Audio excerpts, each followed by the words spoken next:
साथियों नमस्कार। मैं गंगाराम तांत्रिक। आज पूरा दिन वर्किंग डे में था। काफ़ी भाग दौड़ थी। कुछ लोगों का कमेंट आया था कि गुरुजी जो भी मंत्र वगैरह डाल रहे हैं तो विधि नहीं बता रहे हैं। तो हम आपको बताना चाहेंगे कि जो भी मंत्र हम अपडेट देते हैं यूट्यूब पे, ठीक कुछ समय बाद एक वीडियो ज़रूर डालते हैं उसकी विधि को लेकर, उसके नियम और उसके जो सिस्टम है उस सारी चीज़ों को लेके मैं वीडियो बना के डालता हूँ, ताकि आप लोगों तक वो वीडियो आसानी से पहुँच सके और आप लोग अपनी विधि के लिए अच्छी तरीके से उसकी तैयारी कर सकें। बहुत सारे लोगों का कमेंट था कि गुरुजी आप तो कर लिए, हमसे नहीं हो पाएगा, या कुछ लोग कर लिए हम नहीं कर पाते हैं, पता नहीं मुझसे होता ही नहीं है। तो साथियों बता दें,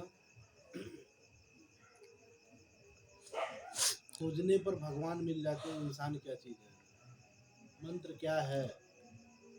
मंत्र आपसे है, मंत्र से आप नहीं है। मानव शरीर में ही सारी चीज़ें है, सिर्फ निकालना है उस चीज़ को, अपने आप को इम्प्रूव करना है। अब अपने आप को इम्प्रूव नहीं करेंगे, अपग्रेड नहीं करेंगे तो वो चीज़ें नहीं हो पाएंगी ना। समय देना पड़ेगा, समर्पण करना पड़ेगा, अपने आप को उसके प्रति ज़्यादा से ज़्यादा जो है परिश्रम करना पड़ेगा। तब वो चीज़ें निकल के आती है, तब वो चीज़ें निखार आती है। साथियों इस बात को हम एक कहानी के माध्यम से बता दें। हो सकता है इस कहानी से आप सबके जो सोच हैं वो सकारात्मक हो जाए, और या इस कहानी से बहुत बड़ी सीख मिल जाए आप लोगों को। वैसे पर्सनली मैं बताऊं, आज मैं जो कुछ भी हूं अपनी ज़िंदगी में इसी कहानी की वजह से हूं। मैं जब भी हताश हुआ अपने स्ट्रगल लाइफ में, जब भी थका, तो इस कहानी को एक बार ज़रूर पढ़ा, ज़रूर रिपीट किया। और देखो, सुनना, पढ़ना, रिपीट करना बड़ी बात नहीं है, अमल में लाना बहुत बड़ी बात है। ठीक है, अमल में ला लिया जाए तो सारी चीज़ें अगले दिन से सही होना शुरू हो जाता है। कहानी कुछ इस तरह से है। एक बार होता क्या है, एक नदी होती है, तालाब, तालाब आप लोग जानते होंगे, तालाब। वो ऐसा तालाब होता है जिसमें संगमरमर पाए जाते हैं। उस तालाब में एक बार होता क्या है, दो बड़े बड़े टुकड़े संगमरमर के होते हैं, और एक ही तालाब में वो संगमरमर दो टुकड़ों में एक मालिक के हाथ लग जाते हैं। और वो मालिक जो है उस तालाब से खरीद के अपने शोरूम तक लेके जाता है उस संगमरमर पत्थर को। संगमरमर पत्थर को ले जाता है, शोरूम में लगा देता है, बिल्कुल शीशा उषा, बिल्कुल डेंट पेंट अच्छी तरीके से एसी हॉल में सजा के उस दोनों पत्थर को लगा देता है। फिर कुछ समय बाद कुछ मूर्तिकार आते हैं जिनको पत्थरों की आवश्यकता होती है, और पत्थर खरीद करके ले जा करके मूर्ति की गढ़ाई करने का कार्य वो लोग करते हैं। कोई मूर्तिकार आया और उस मूर्तिकार को वह दोनों पत्थर जो है पसंद आ गया, क्योंकि दोनों पत्थर बहुत ही खूबसूरत थे, एक ही तालाब में पैदा हुए थे, एक ही गाड़ी में लाद के आए थे, एक ही मालिक के शोरूम में दोनों सजा करके रखे गए थे, और वाकई बहुत खूबसूरत थे। वह मूर्तिकार दोनों पत्थर को खरीद करके ले जाता है, और अपने यहाँ जो उसका सिस्टम होता है, जो उसका डाई होती है, किसी उन दोनों में से किसी एक पत्थर को अपने सिस्टम पे खड़ा करता है, और फिर मूर्ति का आकार देना शुरू कर देता है। जो पहला पत्थर उठाया और मूर्ति का आकार देना शुरू किया, छीनी हथौड़ी से काटना शुरू किया, मूर्ति की गढ़ाई करना शुरू किया, वह पत्थर जो है टूट करके बिखर जाता है, टुकड़ों टुकड़ों में टूट जाता है, मूर्ति नहीं बन पाता है। अब जो पत्थर टूट जाएगा वो मूर्ति तो बनेगा नहीं। छोटे छोटे भागों में जो पत्थर टूट गया वो तो मूर्ति बनेगा नहीं। फिर ठीक उसके दूसरे भाई को यानी दूसरे वाले पत्थर को फिर अपने सिस्टम पे लाता है, फिर वही सिस्टम लगाता है, छेनी हथौड़ी से काटना शुरू करता है और फिर उस पत्थर को एक अच्छी बहुत खूबसूरत मूर्ति का आकार देता है। फिर कोई व्यक्ति आता है और उसको मूर्ति चाहिए। अब भाई मूर्तिकार है तो उसके वहाँ खरीदार पहुँचेंगे ही। कोई व्यक्ति आए और उस मूर्ति को खरीद के लेकर चले गए और साथ में वो जो टूटा हुआ पत्थर था जिसकी पहली बारी थी टूट गया, उसको भी खरीद के ले जाता है। वही आदमी, एक ही आदमी ले गया। अब ले गया तो भाई मूर्ति है तो मूर्ति का जगह कहाँ है? मंदिर में है। अब मंदिर में अच्छी तरीके से स्थापना होती है, ढोल बाजा नगाड़े बजते हैं, विधि विधान से विधिवत पूजन पूजा पाठ शुरू हो जाता है।